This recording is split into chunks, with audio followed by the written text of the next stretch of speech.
last stop is Philadelphia, where Kyrie Irving dropped 23 points in his first game back from injury to help the Mavs get a much-needed win. Now, Dallas is in Brooklyn tonight. Kyrie was asked about his return to Barclays for the first time since being traded from the Nets. That was 1 year ago today. We're one big conglomerate. It's one league. Obviously, there's some history there with certain teams. There's a competitive edge that you have going into each game when you play against your former team. It's not uncommon. It's been happening for years in the league when guys play their other teams. You just need to normalize this. Basketball, fans are gonna be fans. Some people are gonna love you, some people are gonna not like you that you left.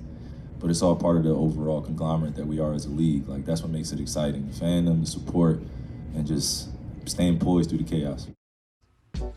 All right, so it's been a full year since the Mavericks acquired Kyrie Irving from the Nets to pair up with Luka Doncic. And since that point, the duo, they've played in 39 games together out of a possible 78. That's for various reasons, availability limitations, we'll say. And that leads Dallas to win just 18 of their 39 games together. Richard, you did Kevin Durant's return to Barclays Center, right, recently. Yeah. So what do you make of what Kyrie said, that we just need to normalize this? Well, I think we need to normalize this. Brooklyn was his third team. Yes, there was a lot of things that happened. There was a lot of things that happened in Boston. There was a lot of things that happened in Cleveland. We get that. And when he's saying normalize it, players are going to get boos. Players have been getting boos since in high school, in college. That's a part of it. But to make it a bigger deal adds more attention and fierceness to it. I think he's going to get some people that applaud him because it was great that he came back to Brooklyn and he did that. There's going to be some people that boo him for all the things that happened went on. But I think from a player standpoint, you don't make this a big deal. This is not his first. It wasn't the first time he got traded. He moved on again. He's moved on since then. So I just think we normalize that. That's all. Well, I'll give Kyrie this. He's normalized breaking up super teams because he broke it up in Cleveland. He broke what chance of one up in Boston, and he broke up one of the biggest flops of a super team in Brooklyn. Mm-hmm. I understand what he's saying. He's like, leave me alone. I want to do what I want to do. Fine. But, the way it went down there, that was nasty.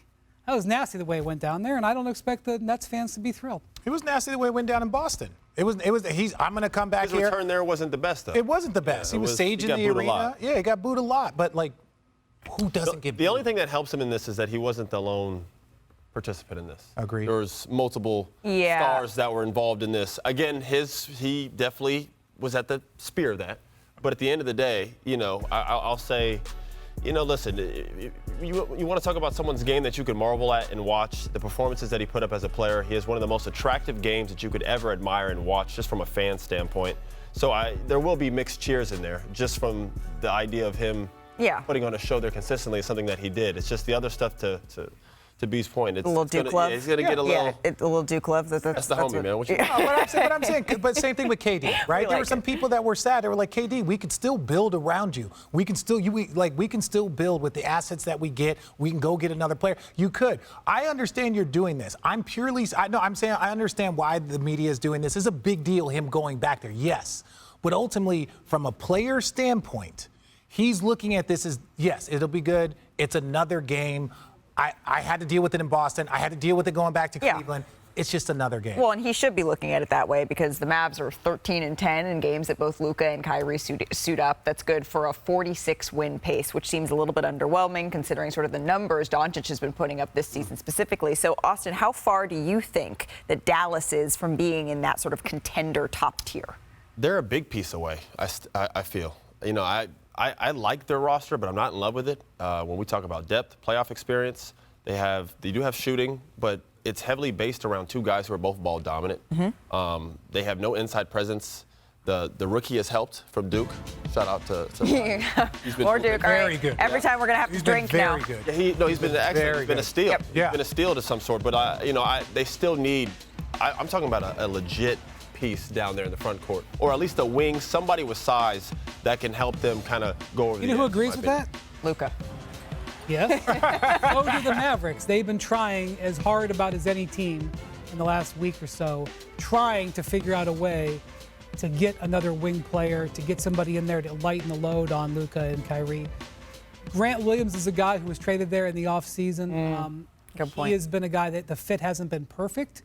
So it wouldn't stun me if you hear Grant Williams' name a little bit out there in the next couple of days, but they may not be able to find a deal. The pickings right now in the league are a little bit slim. Yeah, and when you look at even what the Knicks did with OG Anunoby, you can find a big wing that plays multiple positions.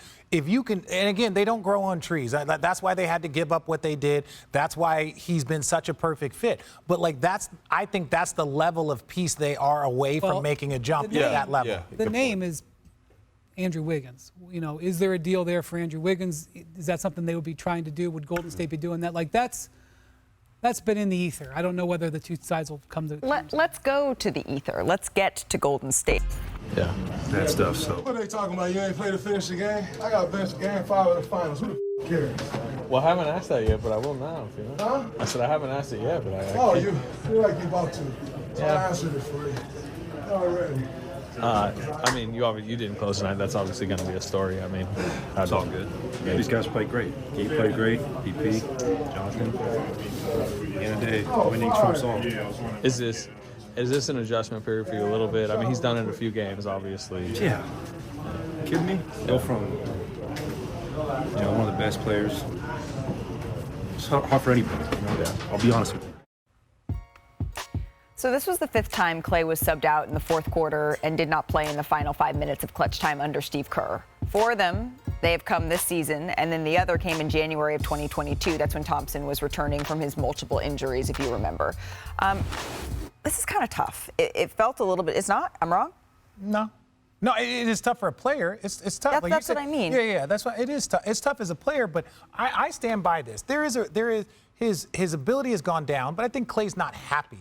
I think that's what you can see, a lack of joy in his face. It's one of the most raw post-game interviews I've seen in 20 years. I wouldn't go, come on, bro, let's not 20 years. 20 years. Hey. 20 years But he I just hear said you, though. that. I hear what you're saying, 20 though. years, Brian. Do you see what I mean, basically, he in front of us is coming to terms with the fact that he's on the downside of his career. He's, You think he just now realized that in that moment? Well, I think openly- this is from the outside looking in, just from the outside looking in, right? And I've never been in your guys' shoes, but Klay Thompson has been someone who has been honest with us time and time again. And I don't know a player who necessarily wears his identity so wrapped up in this and shares it with us the way that he does. And so to see that happen in real time, it felt to me, it's happened multiple times this season where he's been benched down the stretch.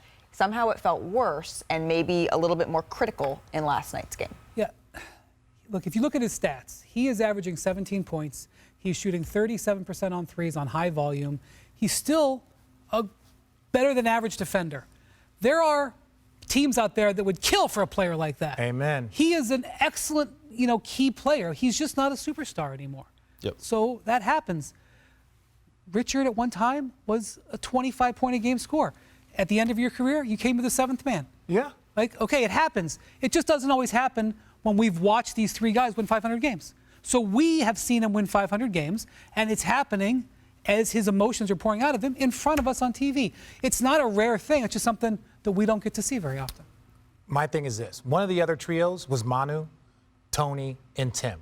We saw we saw Tony actually leave the team. We saw Manu become a shell of who he was, but they had other players around. You had Kawhi, you had other guys. Look, this is a part of basketball. I understand it is a vulnerable place to say this. Klay's averaging 17 points a game on 37%, and Klay's not happy. Klay doesn't have a contract. In my opinion, if Klay had gotten that contract done, you could up the points by 2, you could up the percentage by maybe. 2, because he's in a much better place. So all of this is not just on Klay and how he's playing. Mentally, Klay's not as sharp. And that's part of what you're talking about, the drop down and this. But part of it is because he's not happy. And he's been upset for a very long time that this contract hasn't gotten done. And it doesn't help when you see other contracts like Draymond. Not that they're tied together, but you see Draymond get his deal.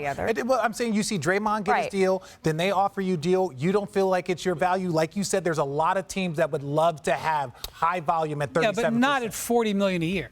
I don't know what the number was. That's what he's making now. At least this isn't a new situation for him in terms of having struggles. He's I don't want to say notorious, but he's had plenty of seasons where he's had slow starts. He's had slumps that have gone for a long time. 37% is not terrible, especially for a guy that could go, like we know, 2-3 weeks where he's hot and gets his percentage up to the 40s again. Yeah.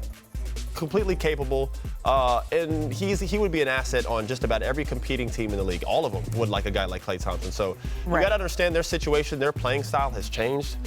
Kuminga, the way he scores, it's different traditionally. He's new gen scoring, the way they score. It's not the traditional ball movement, Spurs, Warriors style basketball. So there are a little bit of changes that could be affecting his play right now. And his name has been in the trade talks for the very first time, which is very new for him. No, you don't trade Klay Thompson. There we go. Yeah. So what are the Warriors going to do? So I know there's been some discussion about whether they could trade Chris Paul. I don't think that's going to happen. I do think Andrew Wiggins, and also Jonathan Kuminga is playing the best basketball of his career. They've boosted his playing time by about 8 minutes a game over the last 10 games. He's pretty much untouchable right now. I think it's like Steph and Kuminga and then everything else. Yeah. I think Wiggins is the piece if they can find something. But Wiggins is having arguably the worst year of his career. He's in the first year of a 4-year, $108 million contract. This is not when you trade somebody. Yeah. Right. Like they could do a trade, but I don't know if it makes sense. So, you just hope he plays better. The kind of the second half season build up his. It's not something you want to hear if you're a Warriors fan. You say take action, but inaction might be the best course. I agree. They're in a bad spot. Look, we can't gloss over the fact Kuminga has played well of late, played best basketball, but they missed out on a big opportunity in that draft. In that draft, when it was Wiseman, Kuminga, these guys have not panned the way they should, and those were supposed to be the guys that ushered in that new generation of Warrior basketball. And they have 4 rings. Let's not gloss. They're just fine. They have 4 rings. And Klay has 4 rings. They're doing just fine. But Klay will be the exactly. first person to tell you that taped up in his locker is every single person who has won 5 rings from a San Francisco Chronicle article. He still has that. He still looks at that. He should. And he's got wants to 4 see rings and his tens of name. millions of dollars. He wants He'll to be see okay. his name. Promise. I know, but he wants to see his name there, and we want to see the Golden State Warriors in action, which we will.